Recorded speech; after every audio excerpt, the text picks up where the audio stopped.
their plan kind of got read immediately from the side of Alpha7, because the Kalea pickup came out immediately, which I feel like probably would have worked out a little bit better. And Glue, I feel like 9Z ban Glue themselves there as well, so that was another initiating factor that kind of was turned off from them. It happens too when it comes to some of these picks. I feel like it depends on hero pool, or if everybody was on the same pages when it came to a lot of those divine judgment. Was the entire team immediately understanding, all right, now we got to burst him down, or were some of them maybe kind of holding out some of that damage for other pickups as well? We'll see. It's only first a game there, but we're talking about, like we said, a massive team like Alpha7, who have been, I want to say they're actually one of the favorites too as well when it comes to these playoffs here in the South. A lot of great history behind these guys, and I mean, they've earned themselves about a 3-week break so far, just kind of chilling and showing thus far that they have not just been sitting on their hands. We've talked, and this is something too, we've talked about the growth and the things that 9Z has been able to do, and all of these other teams who were in the Swiss stage who had a few hurdles and shortcomings.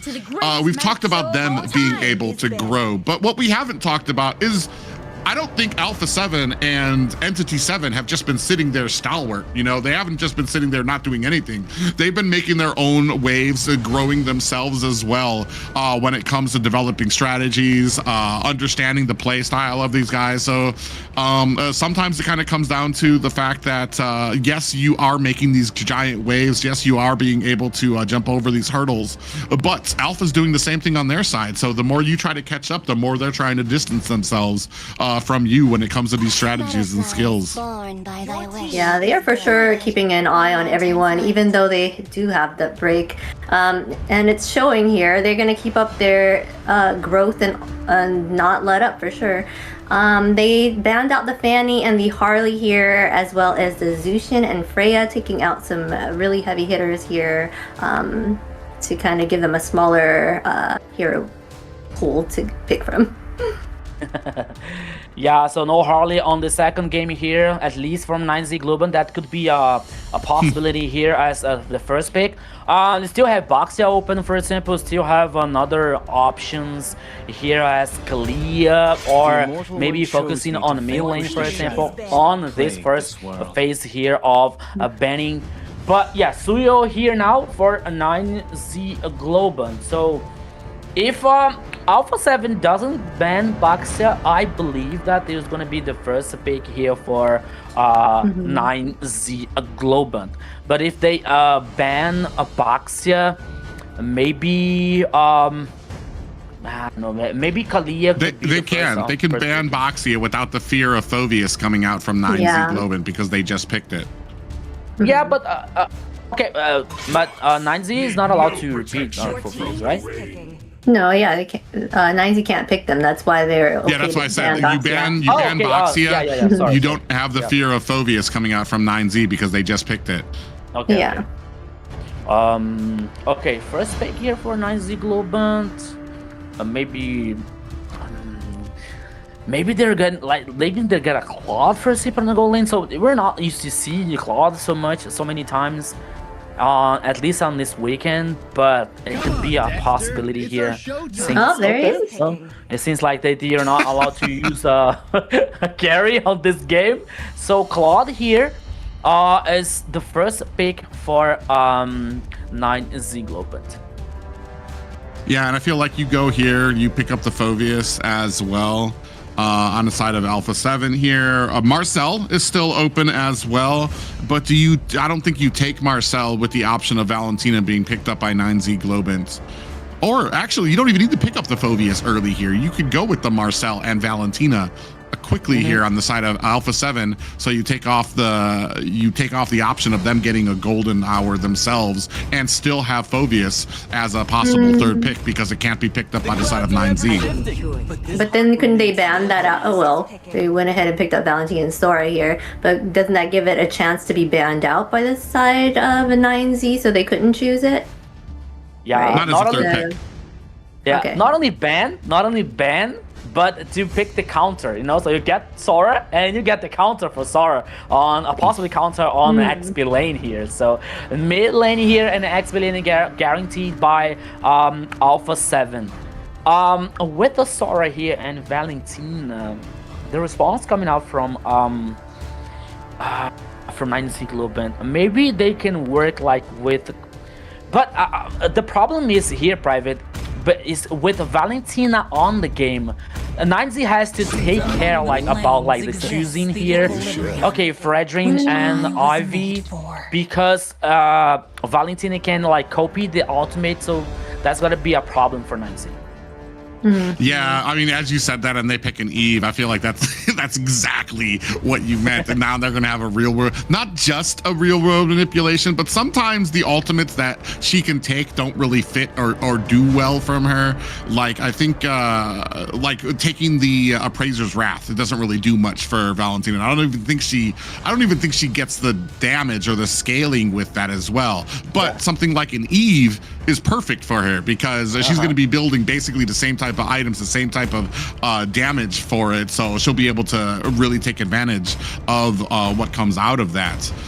So yeah, very interesting here now, may possibly setting up for a Hylos pickup on the side of 9Z Globant, so you have that combination of the Eve and the Hylos. Ooh, Guinevere. I do like Guinevere when it comes to taking on something like the Fredrin. Ooh, because he's not as mobile. He's going to be hanging around that the Turtle Pit, hanging around the Lord Pit, and that's I feel like Guinevere is going to have a great time being able to go in there, find the jump before the Violet Requiem. I will choose my own. Yes, for sure. They're gonna go ahead and ban out the Arla next. They want to take out the XP lanes here. I feel like we only saw Claude once in the last game. They started banning him out a lot, right? So I guess in this game they don't find it as much as a threat. Maybe. On the side when it comes to I mean, correct me if I'm wrong, but I mean Claude, he's going to be going onto the back line. He's going to be trying to get onto Valentina, onto Gwen, or to Sora. They're going to have abilities that can kind of create distance from Claude going in with the Blazing Duet. No. Yeah. And especially now with Alpha7 working on this Guinevere here, so maybe a banning, maybe forcing all 9Z banning heroes with control, like Rock, for example. Maybe the next one could be Glue on the roaming here. Alice was the last ban here for Alpha7. So especially with this heroes with control, I don't think that Kalia is gonna be a banned here, because with its Tsunami Slam it doesn't make sense with the Guinevere jumps, for example. But maybe a Glue, for example, maybe Gato Chacha could be another one with a Avatar of the Guardian here, could be another interesting situation for Alpha7. So I believe that 9Z is gonna focus especially on this roaming heroes with control. So waiting for this last ban here. Ship, okay, not that much control. I was surprised about that. But let's see what is Alpha7 going to bring to work with Guinevere here on this pressure or mid/river/ XP lane here.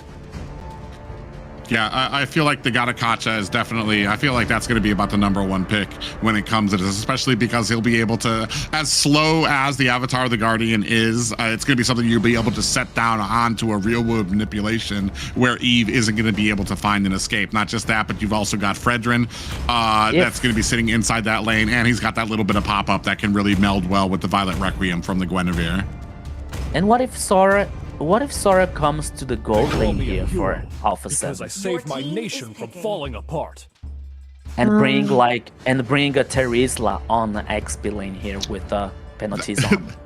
That's actually not a bad spot, because as much as Sora does not do well against being kited, Claude is unique to every other marksman, where he has to be very, very close to be able to do his damage, and he wants to, and that's something that Sora absolutely punishes. That's actually not a bad.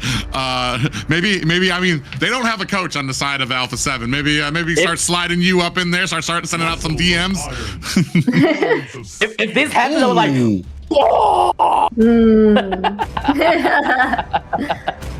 Oh, got Pachacha here for 9Z Globant.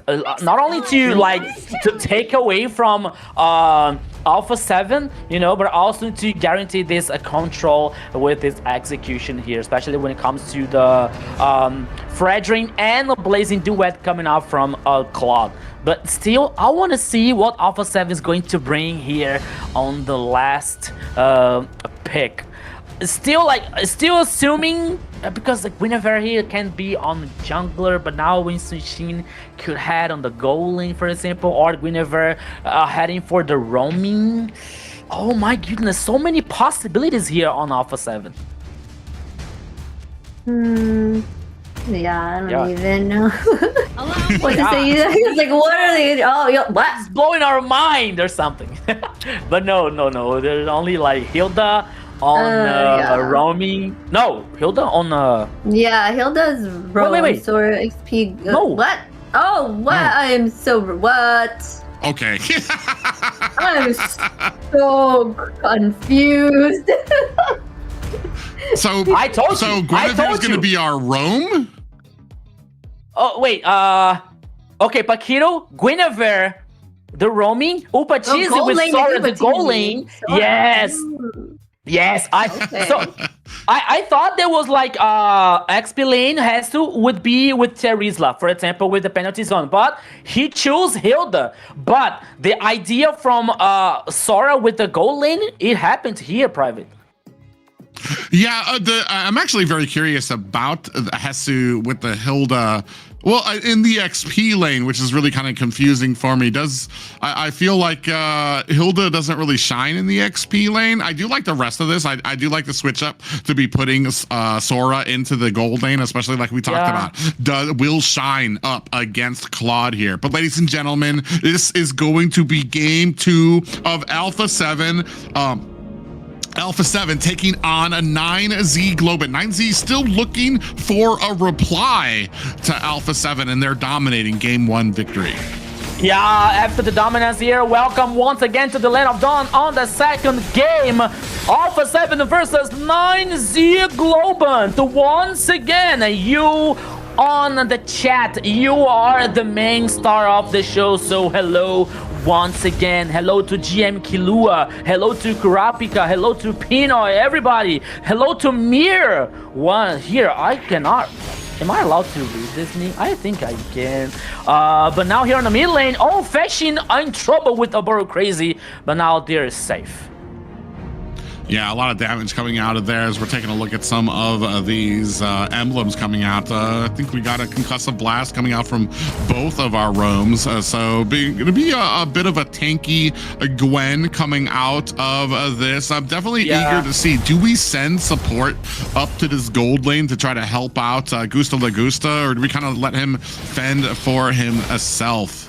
And try to let him try to get nice little pop-up does land on Noah Burrow Crazy. Fashing right there in waiting to try to put some damage onto Paquito.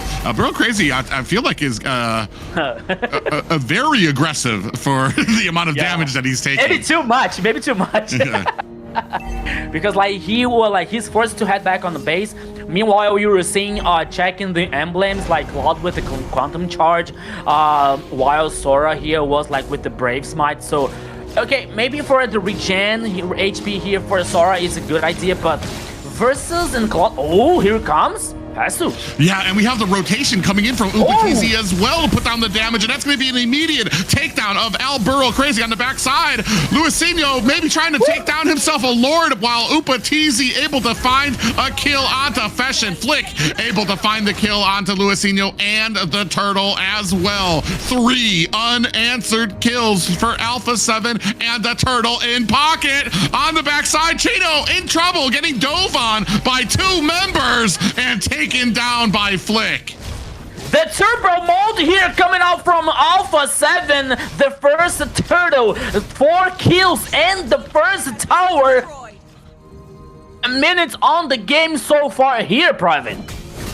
Yeah, I mean, a great opening again for Alpha7 here. 0 and 4, and 9Z Globant just have not been able to find an answer thus far. Trying to put on the damage. Luisino, and that's the problem too, is there's an engagement on the other side of it where you found that Alburo Crazy just took a heap of damage. All the while, Luisino on the back end, still trying to focus on this turtle, didn't want to give it up. And maybe this is something that you need to talk about and understand that this is something you need to call out for your team. If you're taking damage, if we want to go for the fights, or if we want to go for the objective, we need to call that out, because I want to say a decent amount of the team were trying to offend the damage coming out from Alpha7 while Luisino was still on the turtle trying to take it, and then eventually got taken out himself.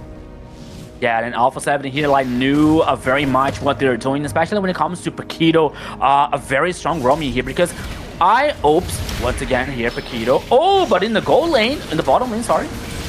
Yeah, even, I mean, Chino just having a heck of a time dealing up at the bottom. He's already lost his tower there. Finally, it does look like Gusto Lagusta has a lone lane where he's going to be able to kind of get a little bit of a push. But what's happening here is the dominance of Upatizi on this Sora pick is allowing these super early rotations. He's able to clear out the lane super quickly and join the fight for Alpha7 during a lot of these objective fights immediately. So, I mean, you're dealing with a 4v5 as a best case scenario if you're 9Z Globant. I'm laughing because on the bottom line, you're like 3 players from 9Z Globant was trying to chase Hesu Hamilton, but Hilda, it's very difficult to catch this hero here on the movement speed so far. Meanwhile, Alpha7 was guaranteed another turtle. The second one here, the gold lead heading on almost a 3K for Alpha7. And one thing that I was about to say, that I was really focusing on XP lane here, like working Hesu taking Terizla, for example, working with the penalties on, because it could be easier to Guinevere execute the jump and the Requiem Violet. But it isn't necessary, because even though like Hesu playing with the Hilda, Paquito is like hitting the jump, you know, like it's hitting the oops. Okay, please don't make me cause La Mufa here, because I'm making compliments for you, Paquito. Please. But once again, Paquito like playing aggressive, playing forward, and yeah, Alpha7 like is working with the composition with here comes.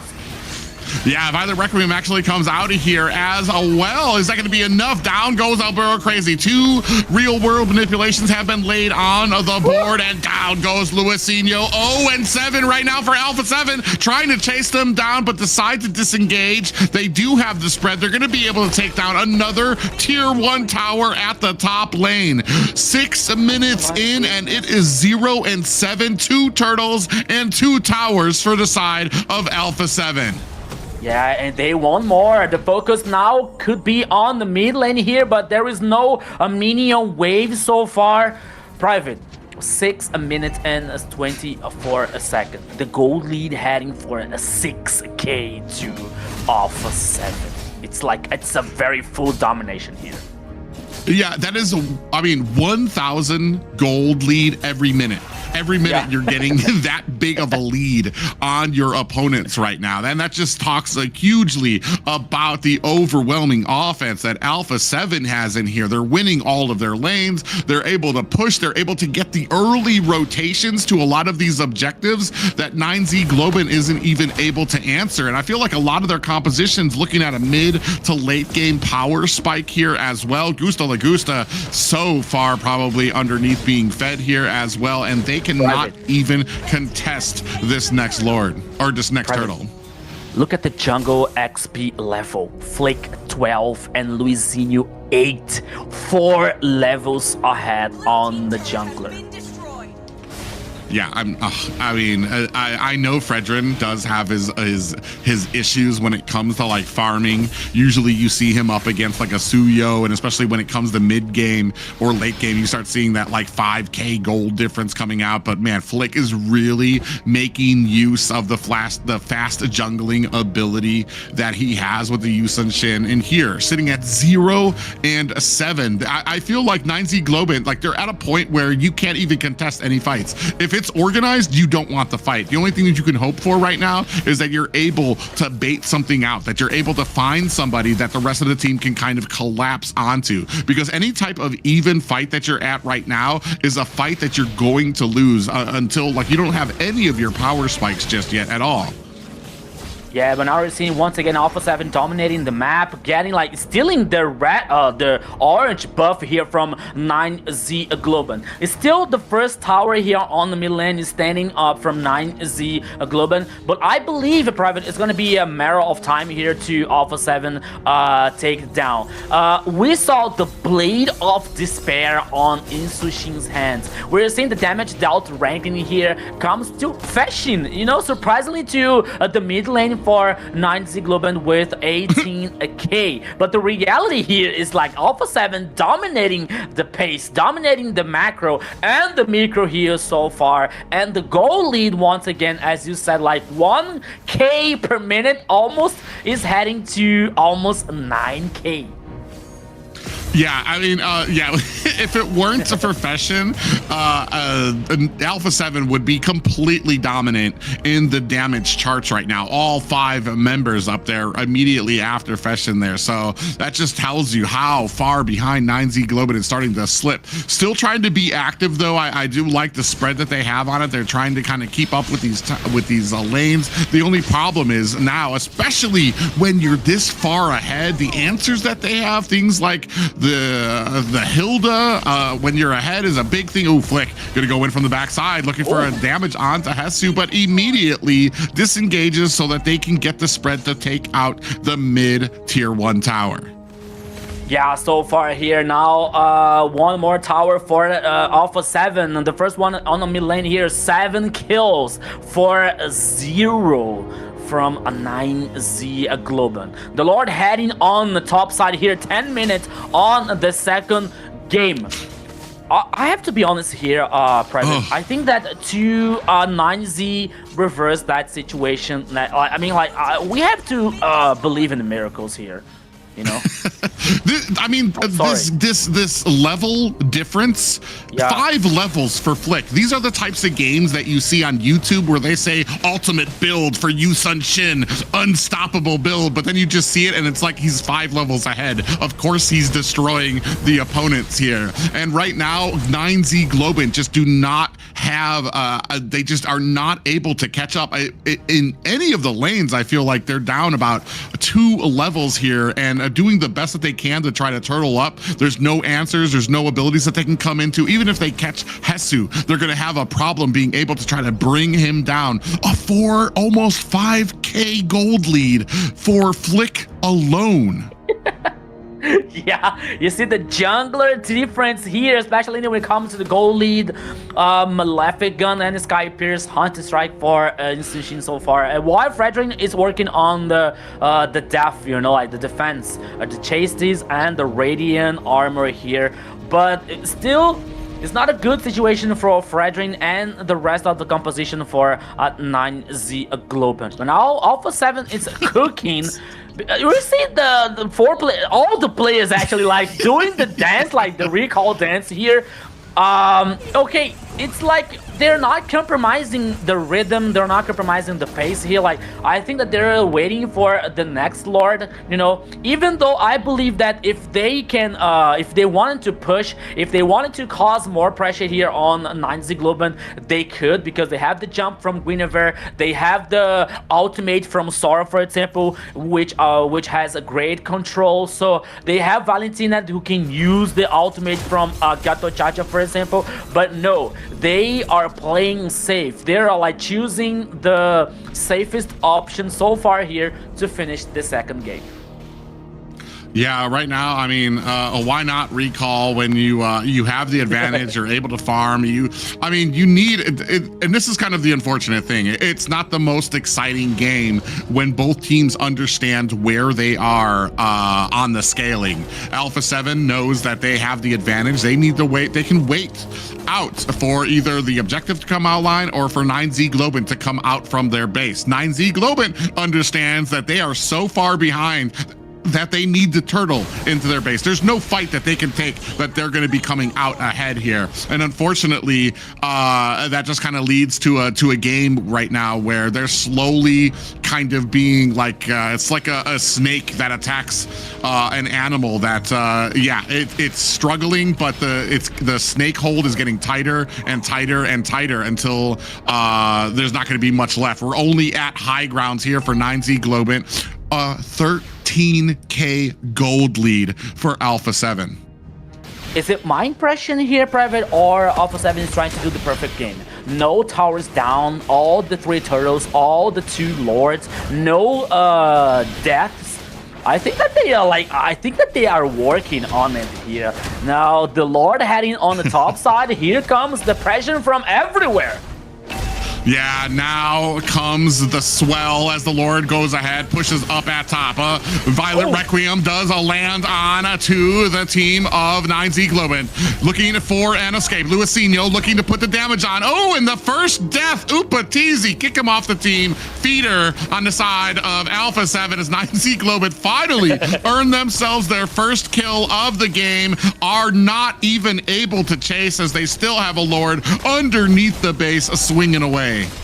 No perfect game at all here in the second game here, and Upatiz is going to buy a pizza for everyone because he was killed here so far. But it's still, Private, the advantage for Alpha7 is huge. Not only about the goal lead or the map domination, it's about the confidence, it's about like the experience levels here, you know, everything. Okay, now look, the top level on Mobile Legends is level 15. So now Lizio is reaching a flick on the level, but still Alpha7 is like very far ahead on the second game.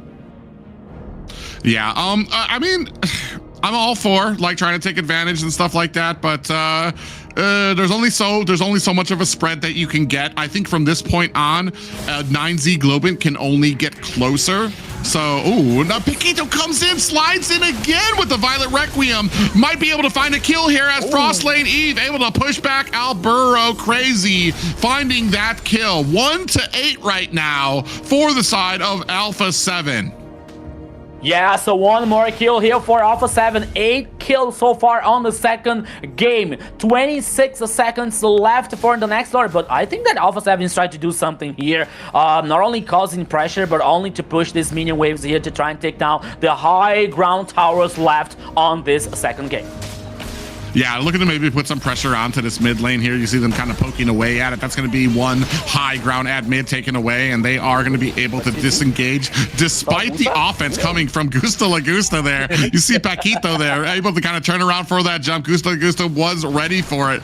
Tries to put on the offense as much as he can, but it's just not enough yet. Now, kind of dancing around this turtle. Still don't think that 9Z Globant is in a position, still 13K behind as they try to clean up these lanes. And a flank on the backside when it comes to Hesu there. Maybe looking for an open target if he's going to be able to find it there. I think they find it. They do find Hesu on the back end there. You see Gusta Lagusta trying to put some pressure onto him. Lord picked up by the side of Alpha7. Paquito in trouble. Oh, and a Winter Crown actually blocks the Appraiser's Wrath coming out from Luisino. Down goes Chino. The rest of the team scrambling to try to find themselves an escape as in comes the flank on the back end. Gusta Lagusta being chased, able to get back to the core, thankfully, to be able to get his health up. They only lose Chino in that exchange. Gusta Lagusta saved by Alburo Crazy's ultimate here coming up from Gato Chacha, but still the advantage is in on Alpha's hands. Alpha7's hands. Now the Lord headings on the mid lane. Could be the final push here, Private. Yeah, they're probably looking to kind of close this up. You do have Chino down for about 4 more seconds. Lord coming in. Damage coming out from the side of 9Z Globant, trying to put that onto them. They are able to take down the Lord. Alpha7 do disengage. There's not even a jungle for Alpha7 to clear out, as they've already cleared that out on the side of for 9Z Globant side. Still have minions beginning to push here, possibly looking for a door inside of this base. Just one more high ground tower on the side of 9Z Globant. Still a 3K gold lead for Alpha7. Yeah, so still here now, Chino closing up the halberd here. I think that is the last item from the CC. But now here comes like Alpha7, always like with this information, with that visibility here coming out from 9Z Globant. 2 more minion waves, especially from the sides, on the top side and the bottom side here. Only the high ground on the bottom lane here is still standing for 9Z Globant, but still Alpha7 doesn't fall back, doesn't get safe. They still want to cause this pressure. They still want to push this mini waves to get this information. Holy Crystal now for Fashin and Malefic Gun for Gusta Lagusta. Gusta Lagusta is one of the hopes for 9Z Global. But so far, Private, check it out Gusta Lagusta's KDA. 0-0-0. He was not able to do anything on this game so far. Yeah, he's not able to do anything, but he's also not getting caught either. So he's still kind of, we've talked about these types of players who despite their team, like maybe even getting mollywopped in here and taking some impressive losses, there's still some of those players who can play their own game independently of how badly their team is going. And Gusta Lagusta is one of those players. Maybe not in a position just yet to be able to kind of turn the tides here, but if there is going to be a tide turned here for the side of 9Z Globant, I feel like it's going to be with Gusta Lagusta at the front of the helm here, being able to possibly get in, possibly a surprise supplies blazing duet or get some damage out there. Alberto Crazy checks the bush there. Paquito's lying in wait there. You see Gusta Lagusta keeping those stacks up on this Claude as well. Ooh, actually takes a lot of damage coming out from Flick there as well. That does push back the rest of 9Z Globant, and a nice little viral Requiem does land on to the backside. Luisinho takes a lot of damage there. Might not be long. Oh, and you do see a Winter Crown coming up from Upatizi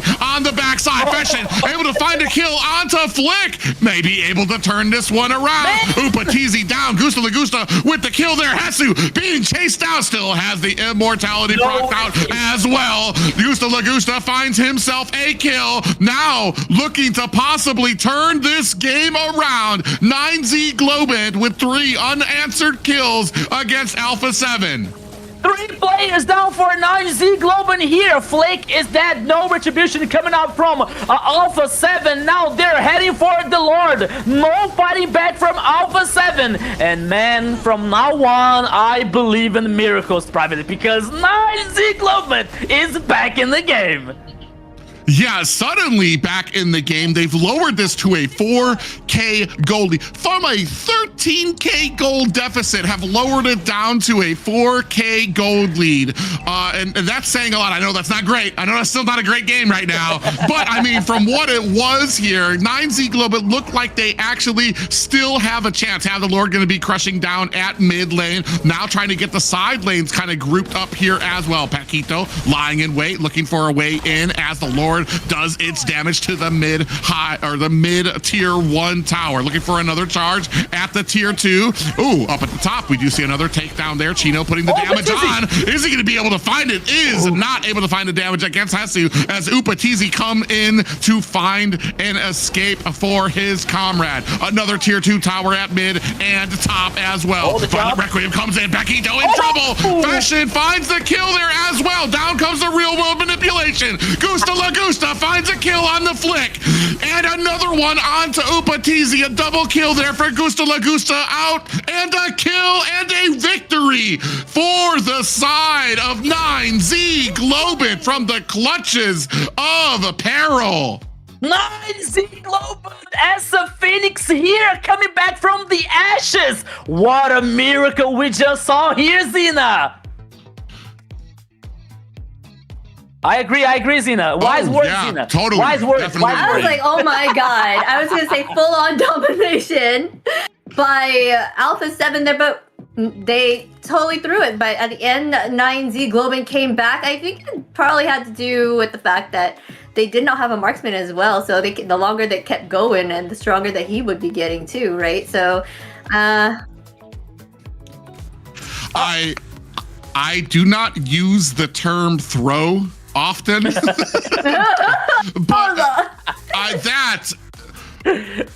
I feel like, man, First of all, let's just focus on 9Z Globant. The ability, we were talking about Gusta Lagusta. If this was going to be a turnaround, it was going to come onto the back of Gusta Lagusta coming in here. You see 4, 0, and 3. Not just that, but Feshin was able to find the great real-world manipulations and the damage himself there, coming in at 4, 1, and 5, picking up the game where Luisinho was on his back. Chino, Alburo, Crazy on their backs, not able to really find that momentum there. These two damage dealers on the side. You can see there 100% team fight participation by Feshin, 78% on the side of Gusta Lagusta. When we were talking about all these kills that were on the side of Alpha7, it wasn't Feshin, it wasn't Gusta Lagusta. They were still maintaining that distance, still maintaining that discipline that they needed to be able to turn this around.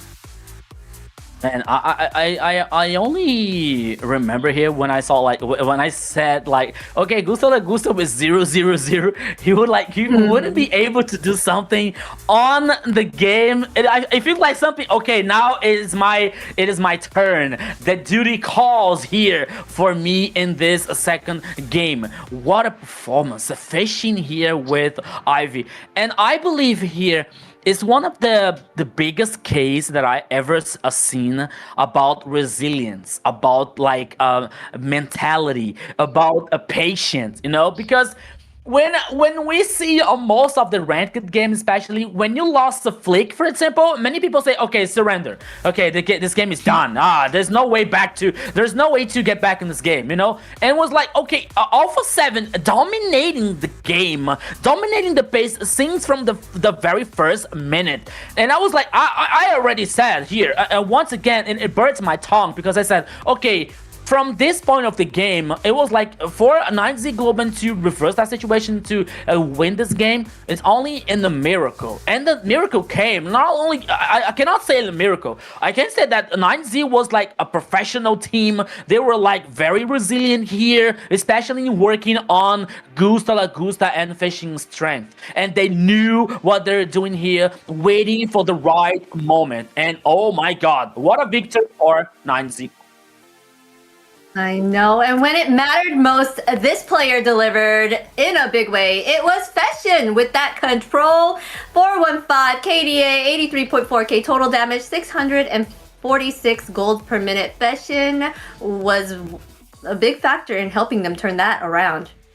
Yeah, both him and Gusta Lagusta, even with the complete offense from the side of Alpha7 pushing into their line, into their jungle, I feel like both Feshin and Gusta Lagusta were so slippery when it came to trying to nail these guys down. Only one death here suffered by Feshin here, so he was continuing to get the items, continuing to try to work his way to getting the damage that he needed. You see here another real-world manipulation on there, bursting down flick there as well, and able to find himself an escape from Upatizi, who was trying to come for the flank as well. So, I mean, a great game here played by, a great game